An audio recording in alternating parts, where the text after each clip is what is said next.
Hi everybody, I'm Anne. And I'm Brian. And we're gonna do a little yoga today.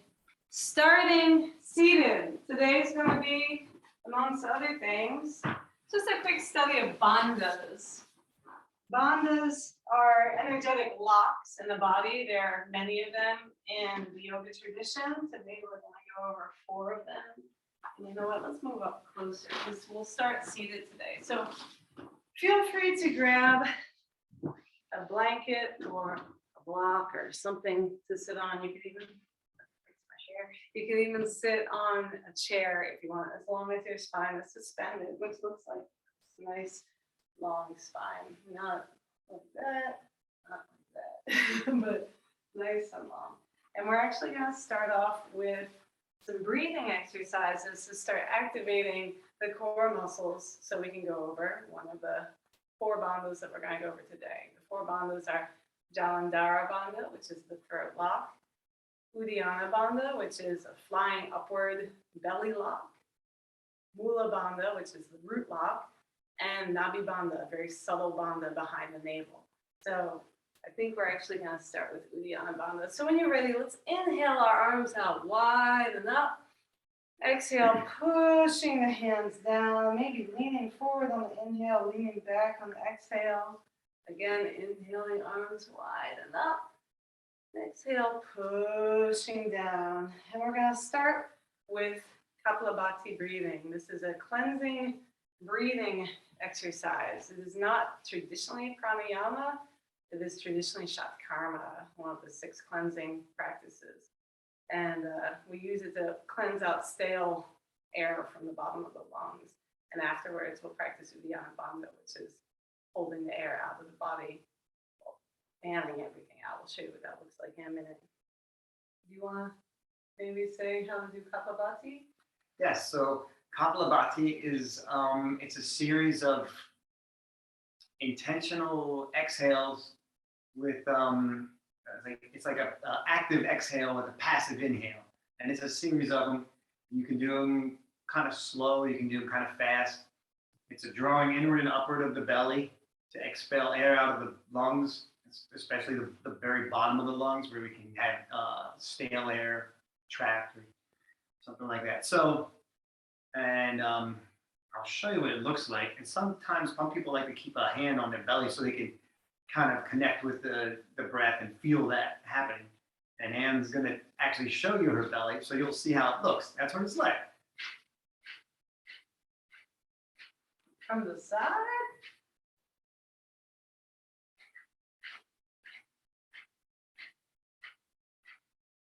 So an inhale happens between each one of those, but it just kind of happens, you're like forcefully exhaling, and then you just sort of letting the inhales kind of naturally happen without, you're not forcefully inhaling. It's not,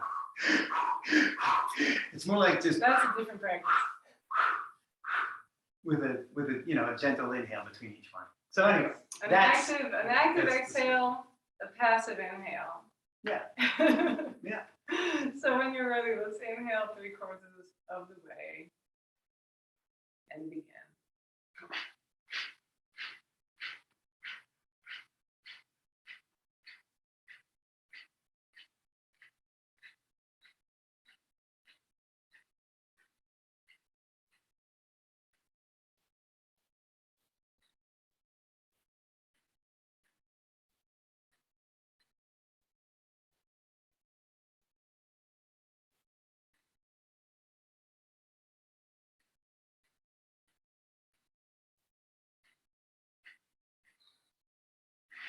At the end of this last exhale, you want to push all the air out of the belly.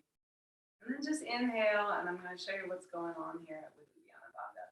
So Uddiyana Bandha is a hold that you do for the whole sort of abdominal region on the exhale. So what it looks like is I'll inhale deeply, and then exhale.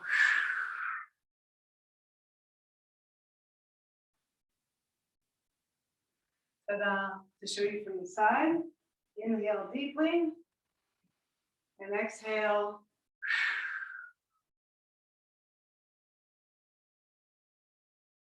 So that's it. It's like that thing that little kids do when they try to pull all that air out of their belly. But the key to the Anabonda is it's held on an exhale. Holding your breath out on an exhale for a lot of people might be unusual, not something that they've practiced before. So if this abdominal muscle movement feels odd to you, just practice holding all the air out and just being there for a second. A lot of us are used to holding all the breath in, but this time we're trying to hold the breath out. And one other thing I will note, so you take the breath out, you pull the belly up, and then before you let the belly out, you want to, or before you exhale, you want to release the belly first and then exhale. So it's like, exhale, pull the belly in. Before you inhale, and then release the belly, then inhale. So don't inhale. You don't want to inhale while you're locked up. While you're already like this. Because you're in a lock. The idea is that the lock happens in between the breath. Some people also have an easier time doing this lock from a squatting position. So again, I'll show it to you. I'm going to inhale deeply, exhale. It's just literally, you're taking the abdominal muscles and pulling them back towards the spine. So that's something that maybe it comes easy to you, maybe it doesn't. So let's give it a try. Inhaling deeply. Exhale completely. And engaging with the Anabonda.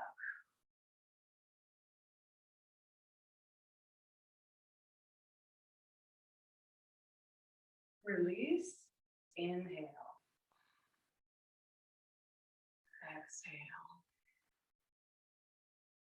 We'll go over that some more and maybe do Anusara Kriya later to kind of help you get an idea of what that feels like if that didn't make any sense at all to you. And are we doing another round of Kapalabhati? We are, but I want to do one round of inhale.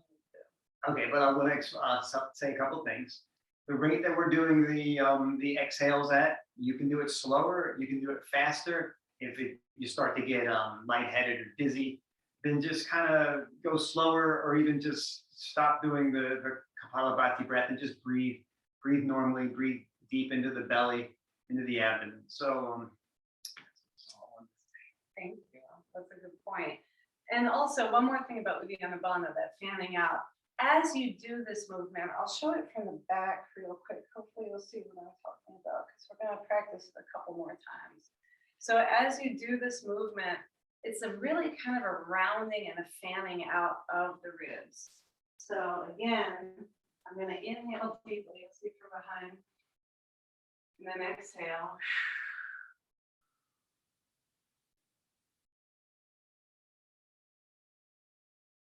So maybe you saw that? I don't know. it's very, very subtle. It's subtle, but anyway, as I said, it's a quick study of bandhas. So, do some internet research if you want a little extra. We'll And tell you. feel free to type in any questions in the comments, or if any of this is confusing. And we'll answer them. So let's do an inhale and hold just to clear. So inhaling the breath and holding, we're going to engage jalandhara, which is the throat lock. So what you're going to do is inhale deeply, filling from the pelvic floor, the belly, the ribs, the upper chest, and then at the top of your inhale, tuck your chin. That's jalandhara. Hold the breath, and when you're ready to exhale, lift the chin, release the breath. So when you're ready, inhaling deeply. Tuck.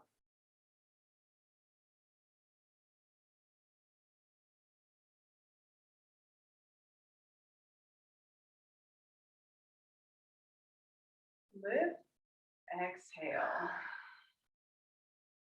And again, as Brian said, if you get dizzy at any point during these breathing practices, breathe normally. We practice these almost every day, so our rate might not be the same as your rate.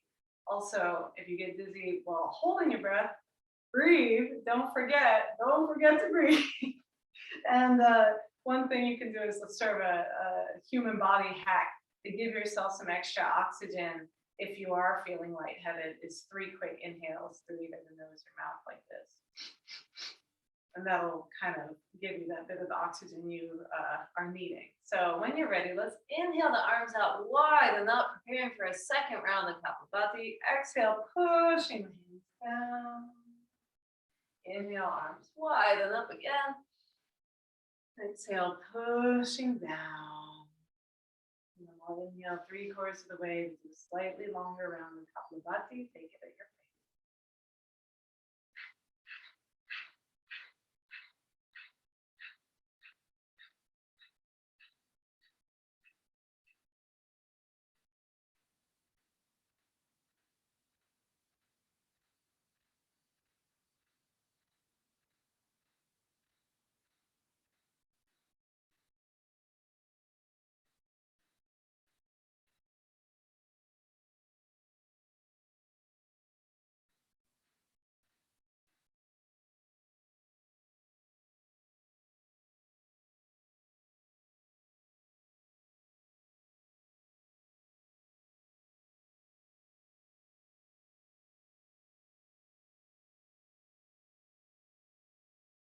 When you're ready, exhale, and if you want, engage with the Anabonda.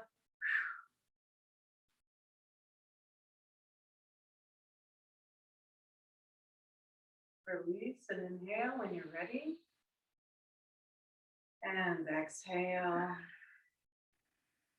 Another subtlety about Uddiyana Bandha I forget to point out. Like all yoga practices, do not do this practice on a full stomach. Uddiyana Bandha is most strongly practiced first thing in the morning before you've eaten anything. That's also a good time to practice now if you're familiar with that practice, which we're not going to do today, but another day. And also, Uddiyana Bandha's quality within the subtle body is it makes the energy rise up. And that you may feel distinctly or you may feel just subtly, but the energy is all drawing up here. So it's really best to practice this when the body is clean and ideally after you've had a bowel movement. But that's neither here nor there. Just adding that little bit of extra in. So one thing that grounds us back down is inhaling and holding the breath within. And you can even put your hands on your hips if you need that extra grounding. Because we're sitting on the floor, we're pretty low grounded. But when you're ready, we'll engage Jalandhara Bandha again for this. So inhaling deeply. And tucking the chin, engage the throat lock, Jalandhara Bandha.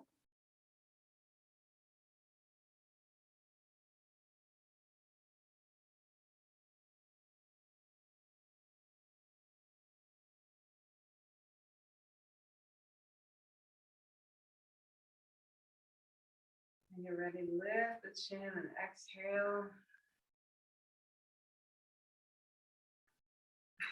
You have something you want to say? Yes. I saw your face. One more thing. We probably should have said this at the very beginning of the class, as well as don't do this on an empty stomach or on a full stomach. The other thing is because we are raising the energy upwards when we do this practice. This particular practice might not be something you want to do right before you go to bed. You know, because it might get you all up in your head, and then you might have take a little longer to wind down. Conversely, you can do it in the morning, and it's like morning coffee without the coffee, without the caffeine. So there you go. And if you are doing this practice at night, hopefully not right before your bedtime, we will do things as the practice progresses to ground us down again, besides obviously inhaling and holding. So never fear. So let's do one more round. Are we forgetting anything? I think so. I don't think so either. Inhaling, arms out wide and up. Exhaling, pushing hands down. This is just a clearing movement. Inhaling, arms wide and up. Oh, hi. Exhaling, pushing down for our final round of Kapalabhati. We're going to inhale 3/4 of the way and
When you're ready, exhale completely. Hold all the breath out. Engaging with the Anabonda if you choose to.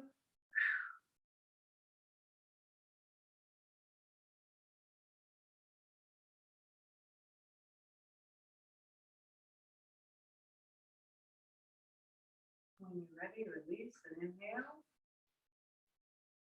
And exhale.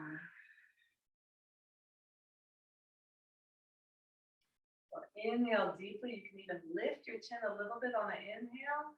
And when we hold, hug the chin for jalandhara bandha.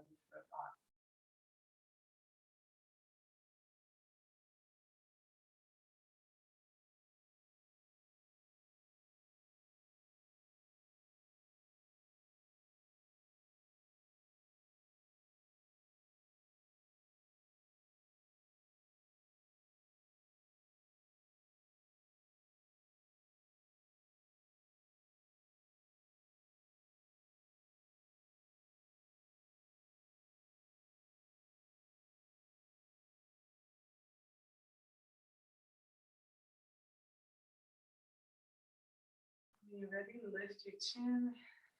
Exhale. You might feel like a different person. Take some clearing breaths, inhaling deeply. Exhaling completely.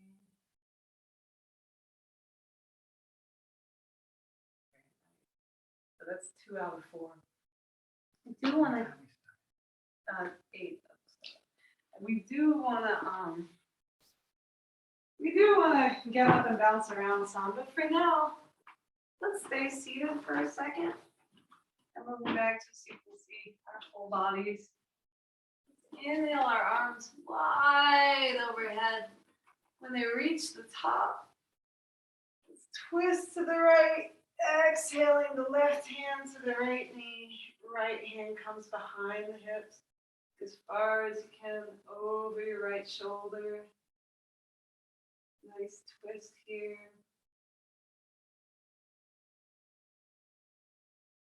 And then on your next inhale, bring the arms out wide and up. This time twist to the left when the arms get to the top. We'll bring the left hand behind us, right hand comes to left knee, looking over the left shoulder. Breathing deeply.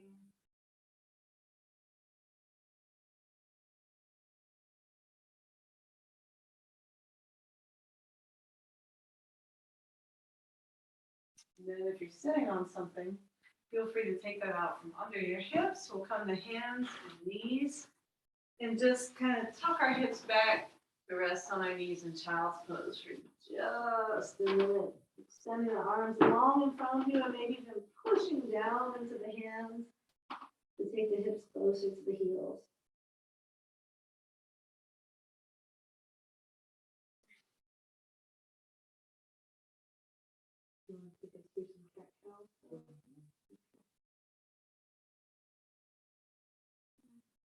So when you're ready, we'll come back up to a tabletop position.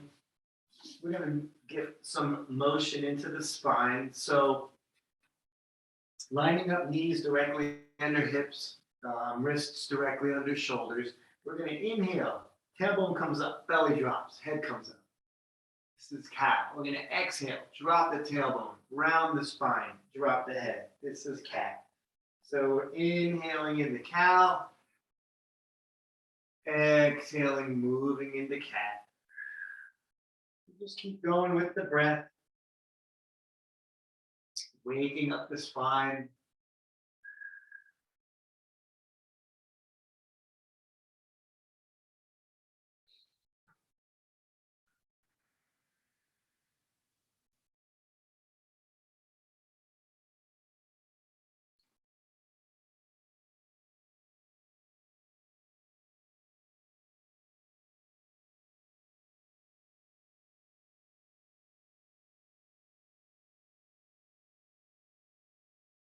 Now we're going to get a circular motion into the spine. So the next time you go to exhale in the cat, just round into that cat.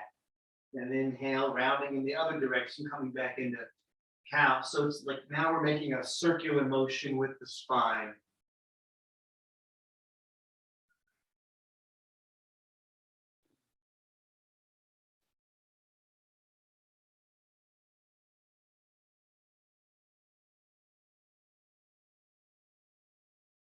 And then when you're ready, switch the direction that you're drawing that circle.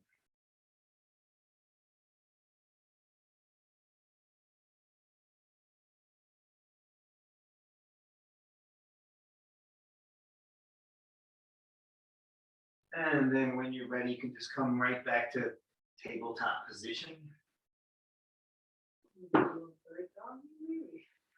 Yeah, so we're gonna do something that we learned, it's called bird dogging. I used to call them alternate on leg reaches. I don't know if there's what the name for them really is. Maybe there's a Sanskrit. Maybe there is a Sanskrit name. We're gonna reach the left arm forward. We're gonna reach the left foot, left arm forward, right leg back, and engage that left foot like you're standing on the wall. So it's not just limp or pointing. It's like engaged as if you're standing on the wall. I'll do it facing the side. And then we're gonna slowly return the knee and the arm, and then we're gonna do the opposite knee and arm, reaching. Just for a couple of seconds here, and then we're gonna kind of start to alternate them. And when you do it, so you can return that, and now we can start alternating them. Try to engage your core and straighten your back in such a way that your hips aren't going side to side as you do each side, and your back's not going side to side. Try to keep everything as straight as possible. If you had a glass resting right on what's this bone right here? This not the That's sacrum. like I think that's the sacrum, kind of, sort of. It's that bone kind of at the end of the spine. The idea is that if you had a glass right there and you're going back and forth like this, it would not move. Because the tendency when you're doing this is to kind of hike the hip to one direction or the other to support whatever side you're leaning away from or supporting. So try to keep it as flat as possible. And I find for me that I need to engage my core much more to do that than I hike the hip.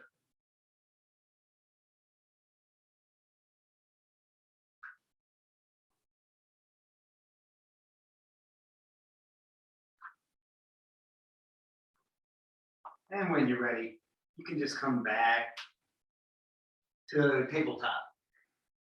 And then from here, I think we should just come up to standing and jump around and go nuts for a little bit. Sounds great. So feel free to tuck your toes, walk your hands back, lift the hips, coming up through forward fold.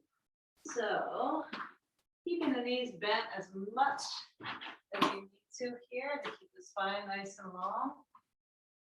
Let's inhale halfway up to flat back. Keeping the knees bent if needed.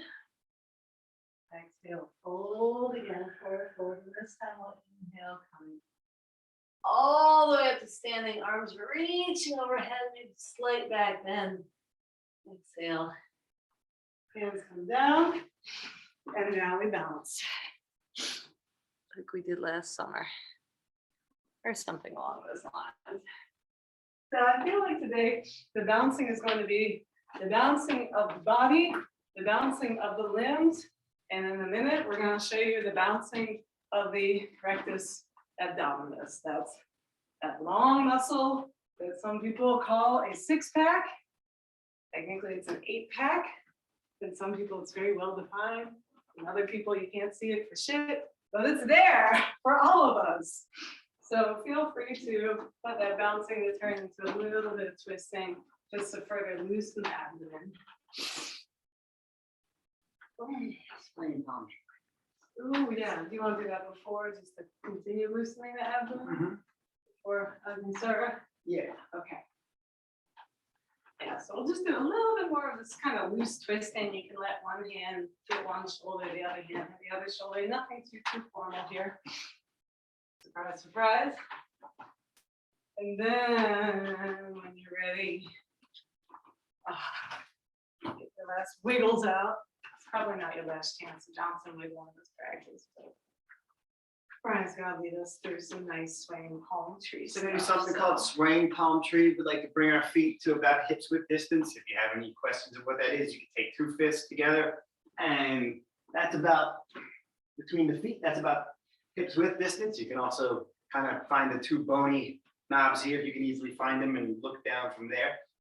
You want the feet that way, and you want them both facing in the same direction. So not like this, not like this, but face in the same direction. For some of us, you might even have to feel like you're, for me to keep I have a tendency to stand like this. So for me to have my feet in the same direction, it feels to me like I'm going like this, even though I'm not. It just feels not me because I'm so used to standing like with my feet open. But It might feel that way to you too.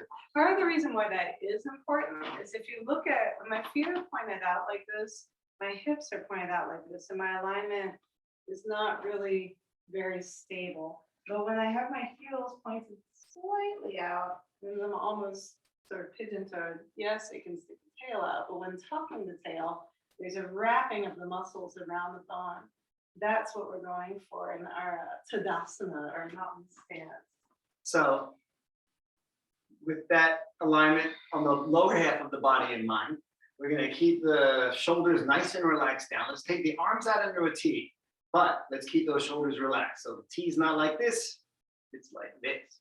And now we're going to reach and open to one side and take the arms like you're grabbing a giant beach ball. Exhale back through center. Inhale to the other side, grabbing that giant beach ball. A couple of principles about this. Imagine you're lifting up and over and then spilling over at the top. So we're not just collapsing into one side and then into the other side. You're reaching just as long through both sides and then kind of just reaching over at the top of that square. That's one of the things I wanted to say about it. Oh, and the other thing I wanted to say was really expand into that, the rib cage that you're moving away from, the one you're opening up, the one you're opening. You really want to feel that big opening into the rib cage. So we're stretching the muscles of the oblique muscles on the side of the abdomen. As well as the delts. Yeah.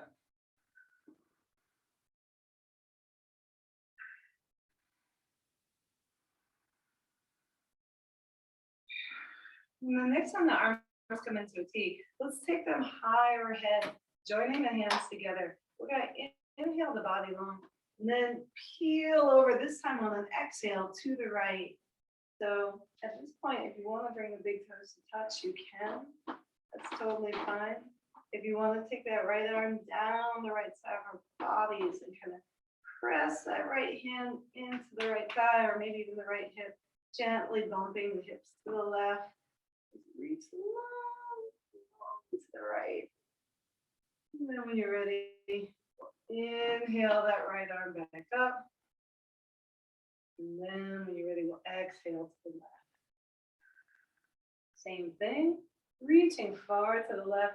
Then you can slide that left arm down along the left side of the body, maybe even pressing the left body, the left side, pressing the left side of the body so your body goes to the right. Some more. Reach, lengthening the side body. And when you're ready, arms come back overhead and down to the side.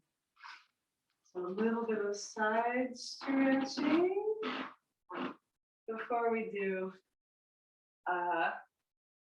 Agnisara Kriya. So Agnisara Kriya, Kriya is a movement or an action, and this is an action that actually also engages uddiyana bandha, but engages it and disengages it. One thing that's kind of important with bandhas to remember is some practices will tell you keep your bandhas engaged the whole time, maybe not uddiyana, although for a lot of people uddiyana bandha and nabhi bandha get confused. We'll go over that difference in a minute. But a lot of people say keep your bandhas engaged the whole time you practice. That is one option. The school that we were trained in, there's more of an emphasis on the engaging and releasing of the bandhas so that you can use the bandhas as a pump to move energy or prana through the body. So this practice of Agnisara Kriya is a great, if not totally unflattering, way to show that engaging and releasing of the bandha. So Agnisara Kriya is a flapping of the abdominal muscles to stimulate Agni, which is the digestive fire. Again, another great practice for, if you haven't eaten in a long time and maybe you are going to have a meal in like an hour or so, because it'll really get that digestive fire going. I'll show you what it looks like. I'm gonna inhale deeply with my feet a little wider than hips width distance. Exhaling, I'm going to come to a high squat. It's kind of like the one that we do when we do Utkatasana. I'm gonna put my hands on my knees, exhaling and holding the breath out. Let's see how you can see. Holding the breath out, I'm gonna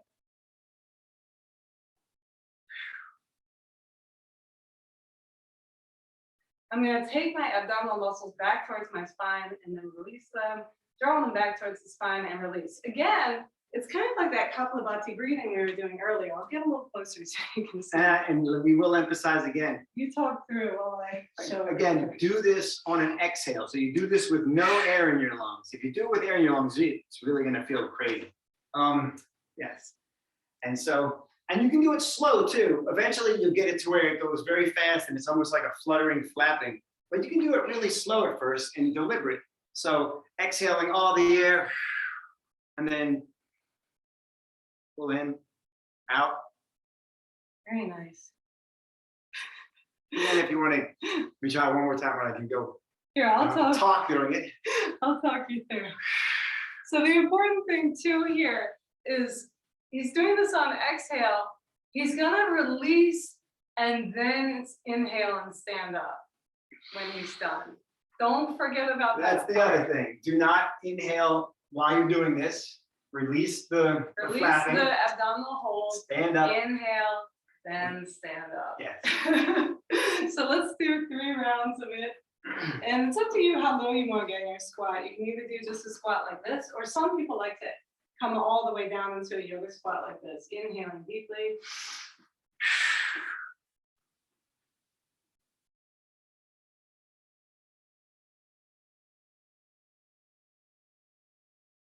Inhaling and standing. When I come to standing, I'm going to put my hands on my hips to ground myself, because again, this is a movement that draws the energy up. That was a slow practice. You can try a fast practice. You can try a slow practice. You can just try to play with the movement and see if it makes any sense. Woo! It is a fire building movement, so be ready. The class where Anne and Brian show their tummies as much as possible. So when you're ready, we'll get a nice wide stance here. Feet are parallel, hands are on the hips, grounding you. We're going to inhale deeply. Exhale and begin.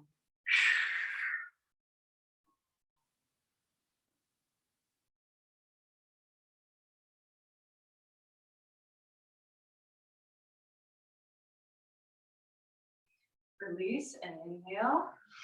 Come back to standing, hands on the hips. Breathe naturally.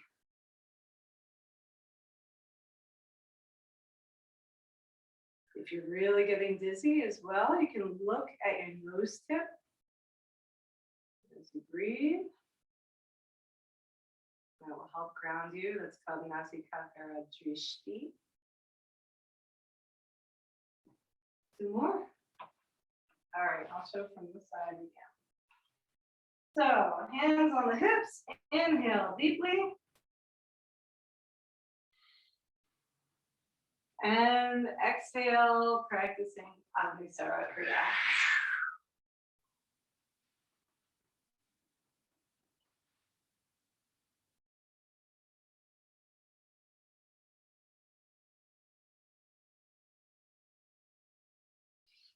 Release, inhale, come to standing, hands on hips, breathing naturally, deep inhales, complete exhales, possibly gazing at your nose tip.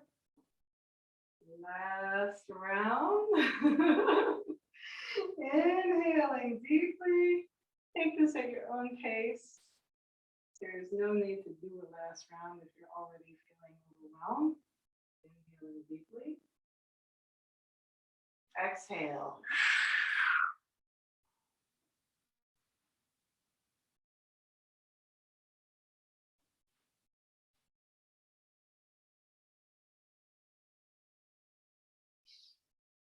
Inhale deeply. Stand. forgot to tell you the release. Hopefully you got it by now. All right, and let's come down and show the difference between uddiyana bandha and nabhi bandha. So that also was an engaging of uddiyana bandha, even though it was an engaging and releasing and engaging and releasing. And actually, before we show nabhi bandha and the difference between uddiyana and nabhi, let's go over mula bandha because we can come down for the squat. And you can practice that same kind of movement, which is technically called Ashwini Mudra. I'm not going to show you what that looks like because it is purient. But if you like doing a squat with a block, feel free to grab a block or a book or something to sit on when you squat. But otherwise, take your feet about mat's width distance apart, feet pointing out this time at like maybe a 45-degree angle. We'll inhale, arms wide overhead, and then exhale, come down into your yogic squat. So either squatting just on air or squatting on a block, whatever it is. So this is going to be hard to show because it's very subtle. But you'll find here in my squat, I have a nice long spine. That's key. I'm not hunching into it like that. And you might find as you're hanging out here in your squat that your anus is open. There's no graceful way to say that, but basically your root is expanded by movements such as yoga squat and child's pose. Or you might be holding it up tight. Yeah, you might be holding it up tight, which means great, you're already engaging mula bandha. Like if you're trying not to, defecate or fart or something like that, maybe you're already holding it. So here's a subtle difference between what it looks like in my body to be not holding mula bandha, the root lock, and then holding mula bandha. So here's the difference again. Holding, releasing, holding, releasing. You'll see my tail moves a little bit as I do this. Holding, releasing. It's this lifting up from the root. In bodies with cervixes, mula bandha is supposed to be located like right by the cervix, so it's a pull up through there. In bodies without cervixes, it's a pulling up through the PC or perineum muscles.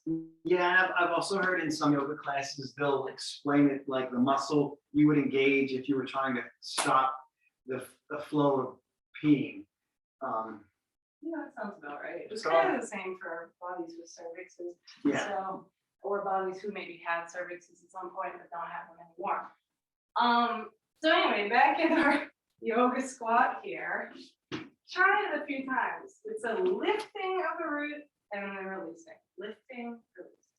Lifting, releasing. You might find that your quads are getting engaged here, but the movement really is around the perineum. In fact, for people who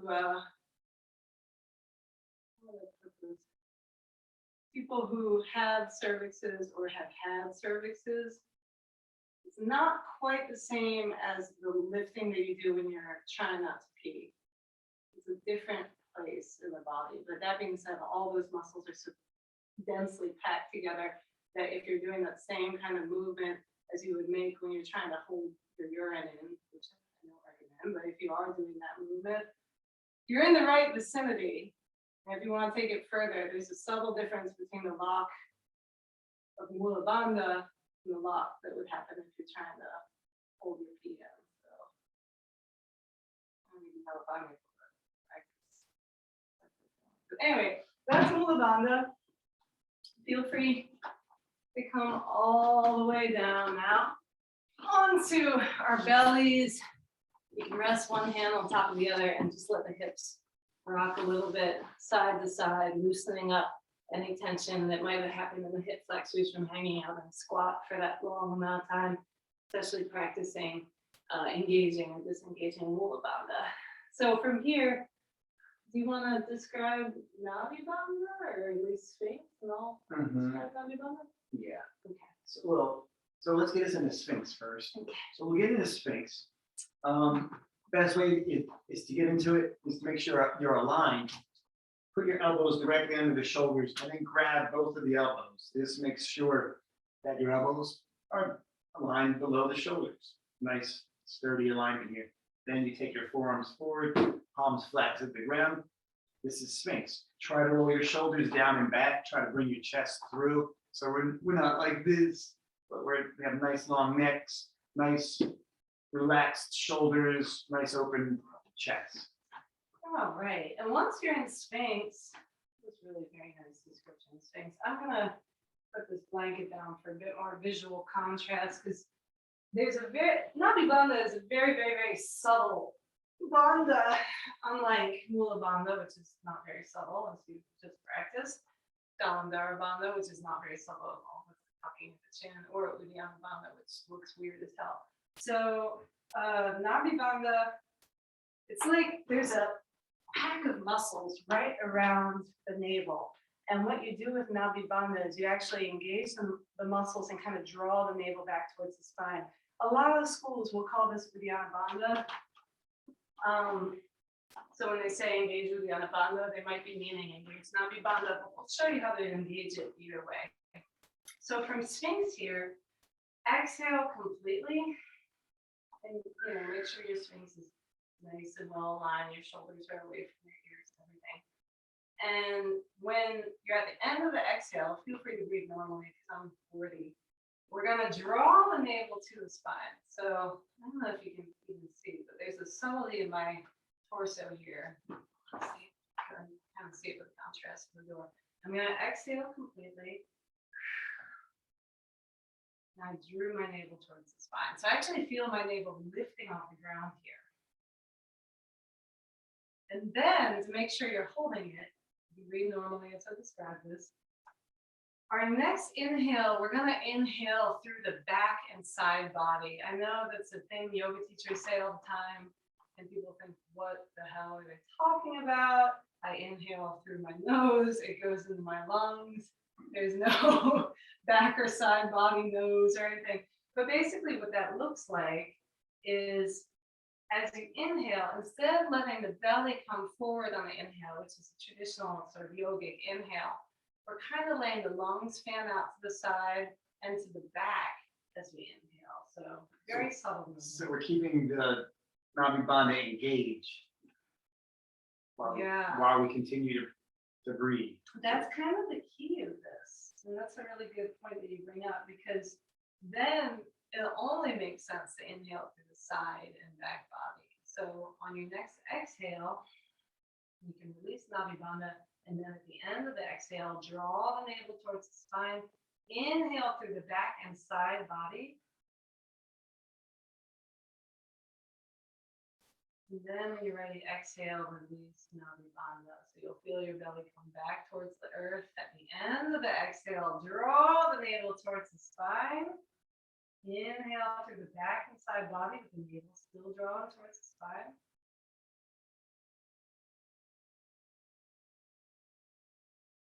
And exhale, release the belly.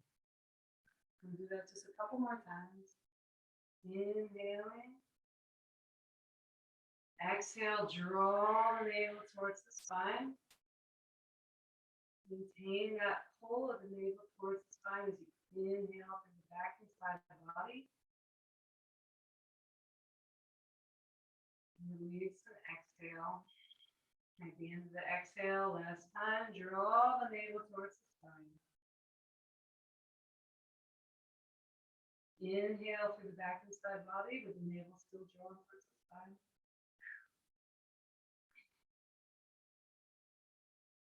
Hold for just a second. If you want to engage jalandhara bandha, that's tucking the chin, you can. Or you can engage in mula bandha, that's tucking the tail and pulling in. When you're ready, release the belly, lift the chin, release the tail. And again, we'll come down, laying on our belly. Maybe this time turn your head the other way. This time, let's bend the knees so the feet are standing on the ceiling. And let the feet rock side to side.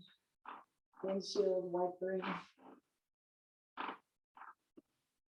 So there you have it. 4 bandhas. Now you know some little, what would you call those? Insider tips and tricks. I don't know. What else do you want to do today, my friend? You want to do some like locusts and things like that. Sure. All right. So locust. We're gonna come down.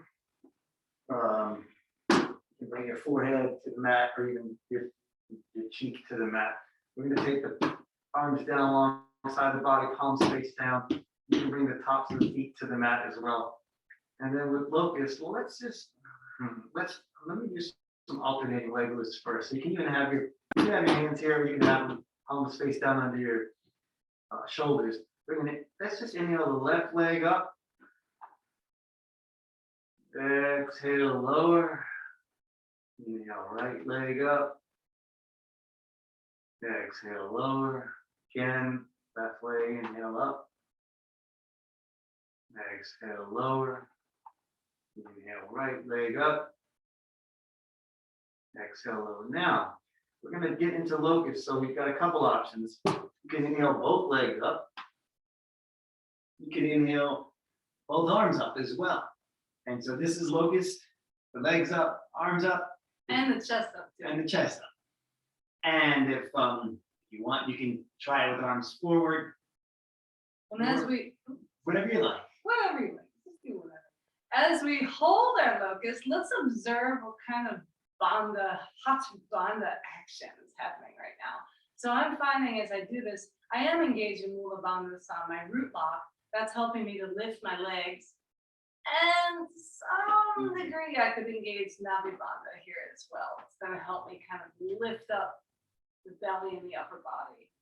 When you're ready, come down. Again, let the tail wag side to side. Loosen up any tension in the low back from that movement. What else? What else? We got 10 minutes. So many options. So many options. I think we should do shoulder stand. Do you feel okay to do that? Is that something like a good idea? All right. So Well, let's give people the options. let's do it. As long as Because there's shoulder options. stand is not for everybody. It's true. Let's do it like the train. So we're gonna do an inversion. If you wish to do a headstand or handstand or forearm stand or whatever inversion you prefer, you can. We're going to show you a few different stops on the train for shoulder stand. So first stop on the train, legs up. So I'm laying on my back here, and my legs are right over my hips. Ideally, this is called pike. Again, show from the side, looks like that. If you have a block or block-like object that you like to practice with, you can lift the hips, place the block on its lowest setting or the book or whatever you're using, and then just let the hips, the sacrum basically rest on that block. That actually helps with this. And of course, there is always the option of legs up the wall, where you come sit next to a wall like this, very kind of strange looking, and then I lay on my side, put my butt next to the wall like that, and then I turn onto my back, and my legs are right up the wall like this. This is really very pleasant, so I do recommend it. You want to show shoulder stand? Well, yes. You don't have to. I can- Well, I'm not talking. Go through Oh this. yeah, that's right. And one thing we should say with shoulder stand, Brian will show it and I'll talk you through it. Maybe do you want to show it? If you're not in it yet, if you don't already know it and you're not in it, Don't move your head. don't turn your head. You don't want to get up into a shoulder stand and then be like, am I doing it right? And then try to look at your computer, or there's a person practicing next to you or something like that. You'll be Because in the that pickle. was not something you want to do at all during shoulder stand. This is why I don't always teach it, because it's something you definitely want to be very mindful of practicing. It is a practice that comes with a disclaimer, because remember, your entire body's weight is being supported by your head and shoulders, basically. So if you're moving your head around, that puts your body's weight on your neck. That's a lot. So maybe you want to turn maybe sideways to show it. Yes. Okay, so Brian's gonna come up in the shoulder stand and I'll talk him through it as he does it. He's got a really beautiful shoulder stand. So first, legs come up. Then he uses his abdominal muscles and even presses down into his hands there next to his body, palm face down, to lift the hips. Very nice. And then he bends his elbows and supports the hips. Now let's do half shoulder stand Okay, first. So Half you can shoulder show stand that. first. So Like half this. shoulder stand. See how his body is. You can even take your legs over your face a little bit more. See how his body's almost at a right angle there? That's half shoulder stand. So it's not as much pressure on his shoulders. You see the weight is on his forearm or his upper arms and elbows, as well as his shoulders and the back of his head, not on his neck. So he actually has his chin lifted away from his chest a little bit here. If you wish to continue into full shoulder stand, you can, yes, just walk the hands down the back and lift the legs up. And there's your shoulder stand. I'll show another way to get into it while are you comfortable holding that for a minute? Okay, I'm going to So here I am in my half shoulder stand. One thing I can do too is bring my knees to my forehead, walk my hands up my back from here, and then extend my legs up into the air like this. So if you're on shoulder stand, if you're in here and you're comfortable, feel free to draw little circles on the ceiling with the toes, just getting a little bit of an ankle stretch here. And also pumping blood through the legs and moving the feet. If you want, you can switch directions, taking those little circles the other way. And if you're ready to come out of shoulder stand, feel free to come out. I'll show you how to do that. But if you're still comfortable here, you have the option of going into plow and eventually a posture called ear pressure pose. It technically also translates from the Sanskrit into noose, very goth posture. So if you're coming out, bend the knees, walk the hands down the back, slowly bring the hips to the ground like this, and legs come down. If you're coming into plow, which Brian, I think, are you showing plow? No. Oh, so I'll show plow. If you're coming into plow, you also come down to your little half shoulder stand if you like, or from full shoulder stand, just bring the legs down behind the head like this. If they reach the ground, like they are for me, feel free to take the arms off of the low back, interlace the fingers, and take them down the mat behind you like this. You're going to tuck the shoulders up under you a little bit more. And if you decide you want to get an ear pressure pose from here, you bend the knees. There you are. Your knees should be on either side of your ears, give or take.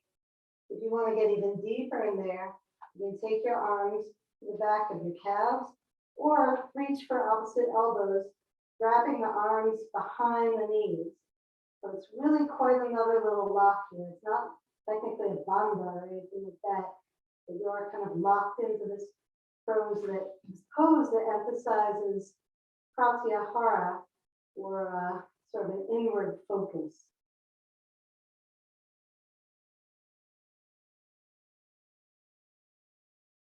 When you're ready, turn your hands to your low back, lift the legs back up through shoulder stand, and then rolling down the spine vertebra by vertebra, maybe using your hands to help you come down. And slowly bring the hips to the mat, and then legs up, and slowly let the legs come down. There's a counter posture to shoulder stand. And which we should do right now. It's called fish. I can show you what you're talking through. Yep. So fish, you're going to bring both the legs together, press out through the heels. Bring the arms alongside the body, palms face down. You're going to inhale to come up. Oh, right. Yes, you can do it with arms, palms face down, or you can have your hands directly under the body, thumbs touching. So you can roll off one hip, roll off to the other hip. And so, as you can see, she's sitting on her hands. Now, we're going to inhale to come up, look at the feet, and then she's just going to exhale and just take the crown of the head back towards the mat. So there's still this opening happening here across the shoulder and chest, which is what we're looking for. This is a counter posture to shoulder stand. When you're ready to come out of it. Well, let me add a couple things while we're here. Okay. So feet can be flexed or pointed, depending on where you're at in your day. Flexing holds energy, pointing releases. And your head, the crown of the head can be resting on the ground as it is for me right now. Or you can lift it off the ground just an inch and really engage through the chest. Either one is fine. And when you're ready to come out of this, you're going to inhale, bring the head back up, looking at the feet, and then just roll down. Great job. That was great. And then if you're done your fish posture, feel free to grab your knees, bring them up towards the chest. Now I'm gonna take a quick fish because I didn't. Yeah, he needs a fish. I did a shoulder stand. I didn't get my fish. Every kind of fish, yum.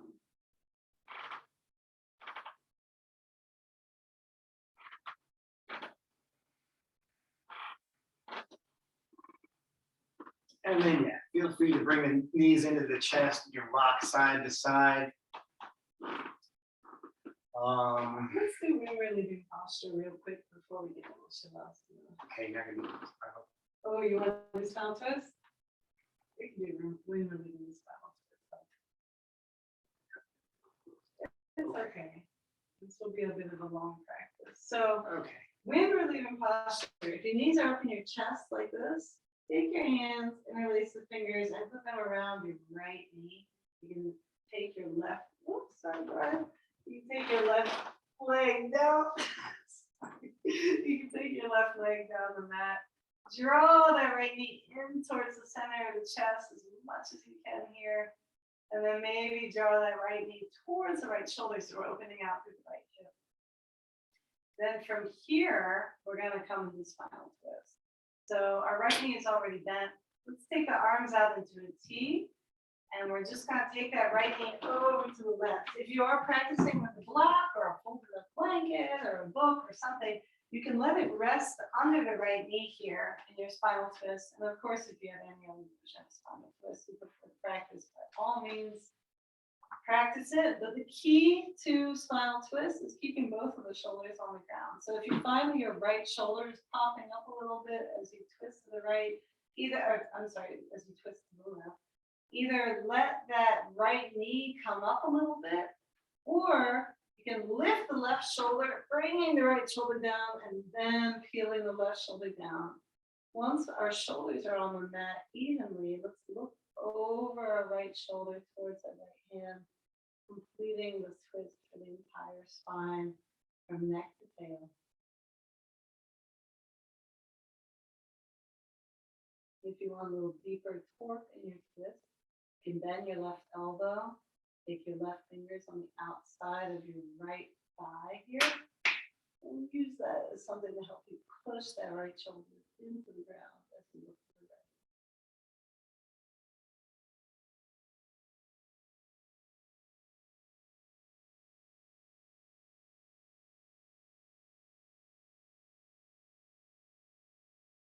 And then when you're ready, we'll unwind. We're back onto our backs. Maybe letting the toes turn back and forth a little bit here. Loosen up the hips some. The toes in and out, in and out, in and out, in and out. And then we'll bend the left knee, drawing that up towards the chest for a wind posture. And then maybe taking the left knee towards the left shoulder. Opening out through the left hip. And then we'll take the left knee over to the right, maybe resting it on the block. We'll take the arms out into a T. If the left shoulder is popping up off the ground, you can either lift the left knee a little bit, or you can raise the right shoulder, push the left shoulder down, and then peel that right shoulder down. And we'll all look out over our left. Breathing.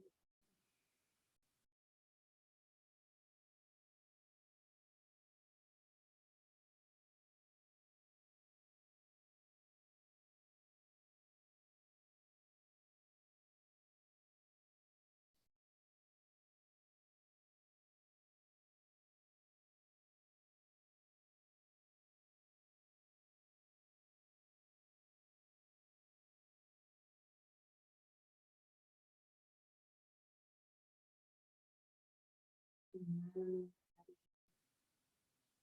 we'll unwind, bringing the hips back down to the mat. And prepare for your final relaxation, Shavasana. You'll be taking one foot towards one corner of the mat, the other foot towards the other corner of the mat. One hand, palm face up, maybe about a foot away from the hip. The other hand, palm face up, away from the hip. Maybe lifting the heart an inch off the ground, tucking the shoulder blades together, letting the heart come back down. Slight tuck of the chin, not as deep as jalandhara, bandha, but just enough so that your eyes are pointing straight up at the ceiling. Light tuck of the tail to lengthen the lumbar spine, lengthening the low back. Taking off glasses if you wear them and you want a glasses break. Putting them somewhere where you know you're not going to roll over. Closing the eyes. Letting the breathing become natural. Letting the beneficial effects of this practice sink into the body.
So you can start to bring your awareness back to your body, back to your breathing.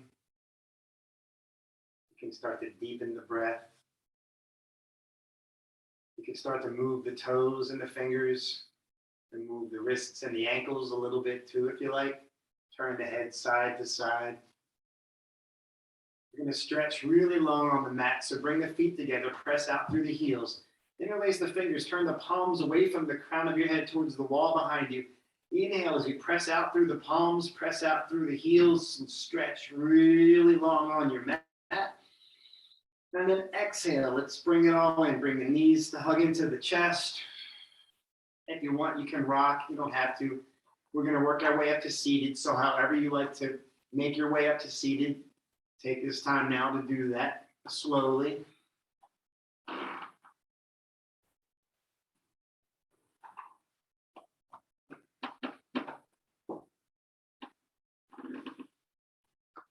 And when you get up, let's just find a comfortable seat for just a couple more moments here, we'll do a couple of rounds of prana mudra to sort of kind of clear through the practice. So inhaling, arms up overhead. Exhaling, press down. Again, inhale, reaching. Exhale, pressing down. Last time, we're going to inhale, reach. This time, let the palms touch overhead. We're going to exhale, palms to heart center. If you feel like joining us and making the sound Om, feel free. We're going to take a deep inhale. Om.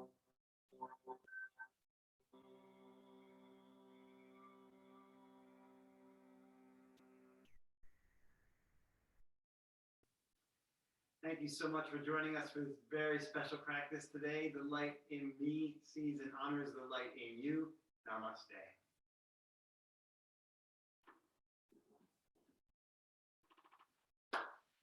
Thanks a lot. Let us know if you have any questions. I know a lot of this stuff is very subtle, so we're happy to Very answer. weird. Not really. Thank you much. Bye. Bye.